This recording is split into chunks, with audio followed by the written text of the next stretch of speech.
हिमालयाच्या पायथ्याशी. फेब्रुवारी 1965 सालच्या अखेरच्या 4-7 दिवसांमधील गोष्ट आहे.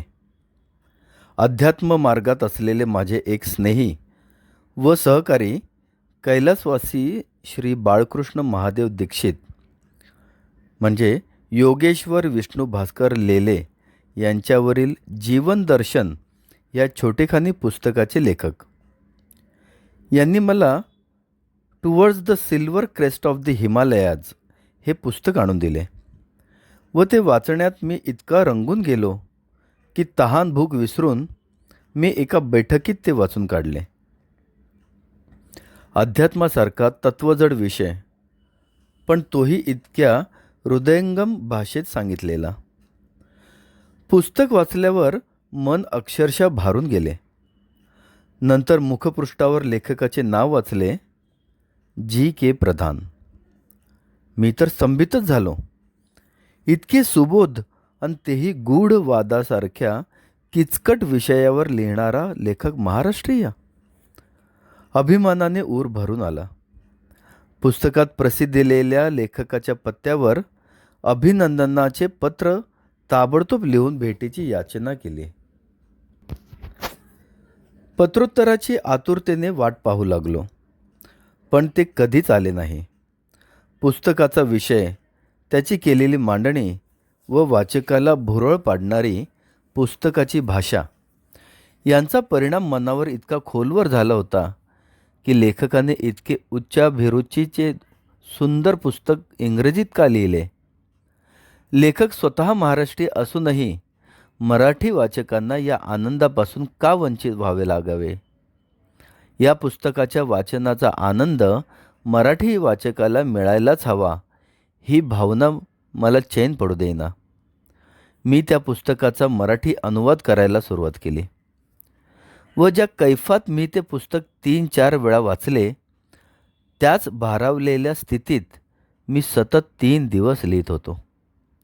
लिहिण्याचा आनंद दाटून राहिला होता की कैफ वाढत होता, सांगता येत नाही.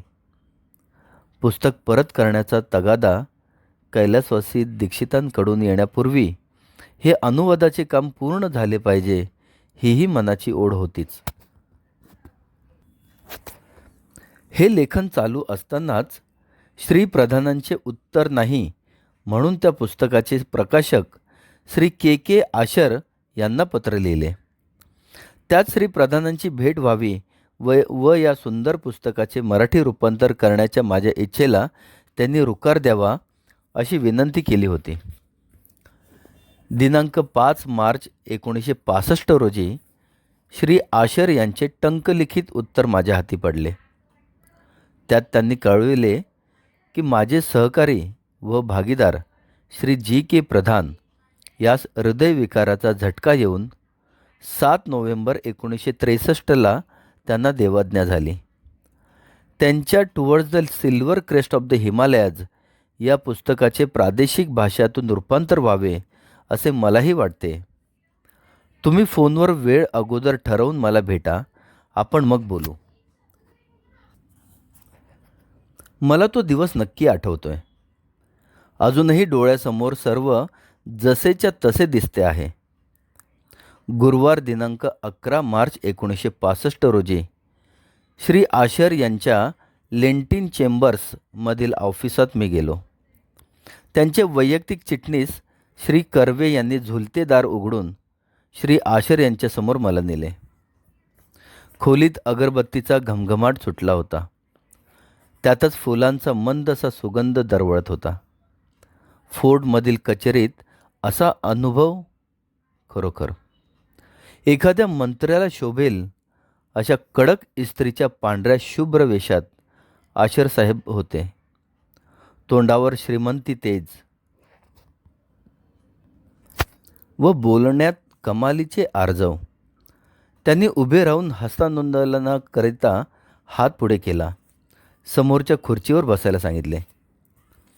उदबत्तीचा धूर निघत होता.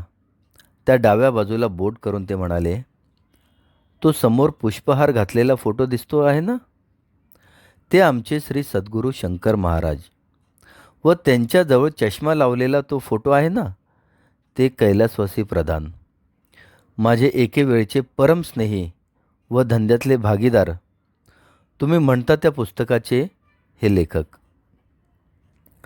श्री केशवजी भाई आशर यांच्या टेबलावरही छोट्या चांदीच्या फ्रेममध्ये श्री शंकर महाराजांचा फोटो होता. समोर फुलांची अंजली व सुवास फेकीत असलेली छोटीशी अगरबत्ती. गुरुवार म्हणून माझ्या हातावर पेढ्याचा प्रसाद ठेवण्यात आला. चहाची आठवण श्री कर्वे यांना करून देण्यात आली. नि श्री केशवभाई आशर म्हणाले, जोशी साहेब बोला, काय म्हणणे आहे आता तुमचे? महाराजांच्या फोटोकडे पाहत मी म्हटले, महाराज तर अगदी लहान मुलासारखे दिसतात. नि त्यांच्या हातापायात व्यंग आहे का? आशरसाहेब हसत म्हणाले, तीच तर गंमत आहे. कोणत्या वेळी कोणते रूप महाराज घेतील याचा नेम नसे. पंगू म्हणावे तर केव्हाही गिरीपर्वत चढून जात. वयाने लहान म्हणावे तर त्यांचे नक्की वय कोणालाही केव्हाच समजले नाही.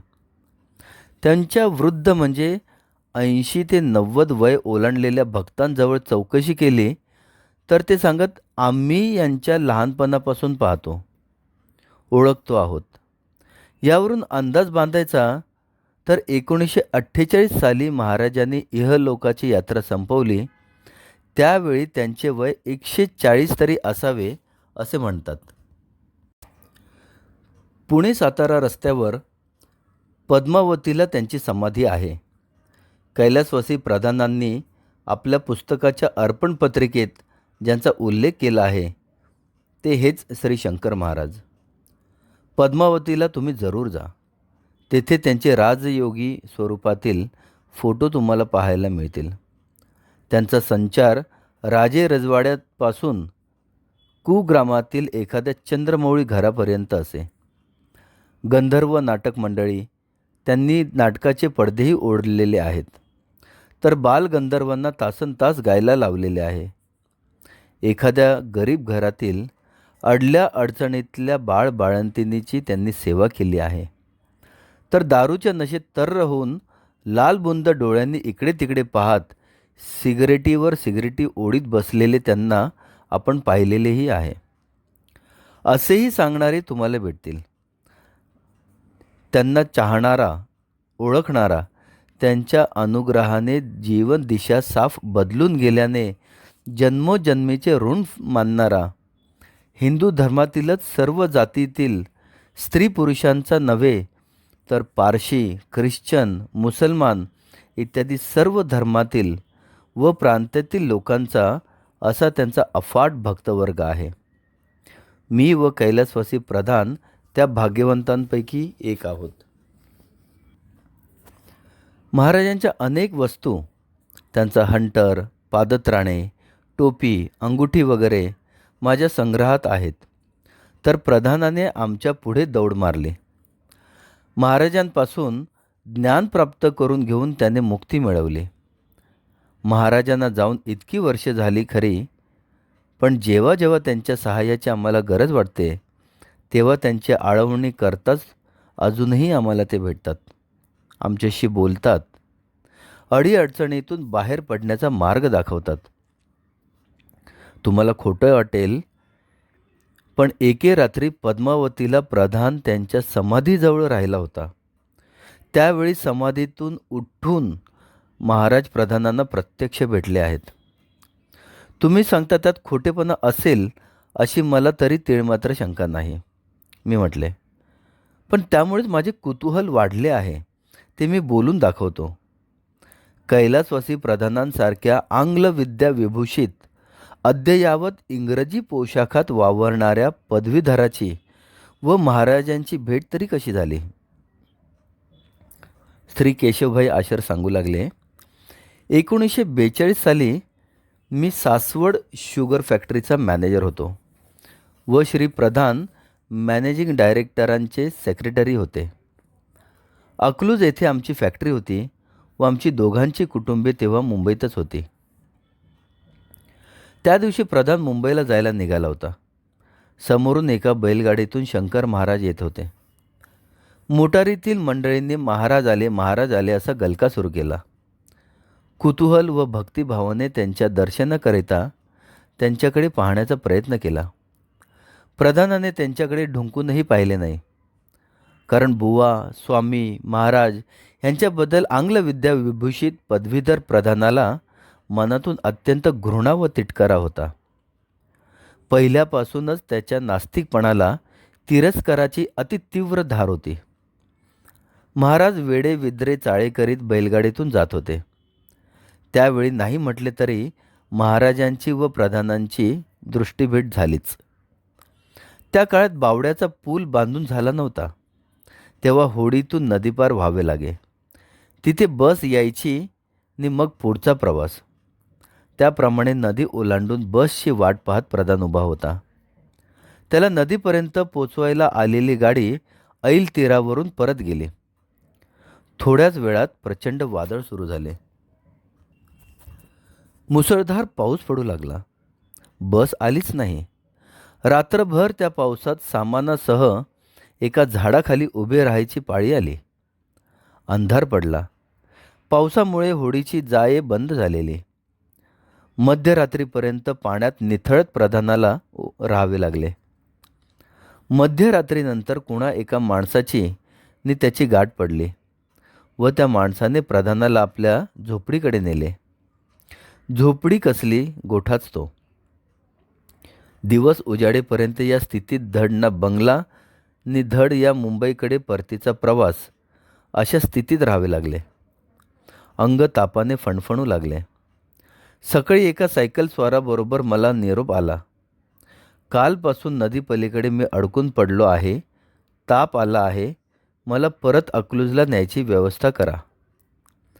कारखान्याची गाडी मी पाठवली व 2 तासात प्रधान बंगल्यावर परत आला. डॉक्टरने तपासून म्हटले, थंडी वाऱ्याचा ताप आहे, काळजीचे कारण नाही. एक इंजेक्शन देऊन डॉक्टर निघून गेले. दुपारची 3 वाजताची गोष्ट. ताप थोडा कमी झाला होता, पण अंग दुखत होते. डोळे जड झाले होते. तेवढ्यात त्याच्या हसण्याचा आवाज ऐकू आला. डोळे उघडून पाहतात तो शंकर महाराज समोर उभे. काय रे, मुंबईला जायची घाई होती ना, मग काय झाले? एवढे बोलून मूर्ती नाहीशी झाली. शंकर महाराज त्यावेळी त्यांचे शिष्य गोविंद जानोजी गिरमेबुवा यांच्याकडे येत. अकलूजपासून 1.5-2 मैलावर एका बागायत वस्तीवर त्यांचा बंगला होता. तेव्हा कधीकधी ते माझ्याकडेही येत. तोपर्यंत आम्ही कोणीच त्यांच्याकडे आकर्षित झालेलो नव्हतो.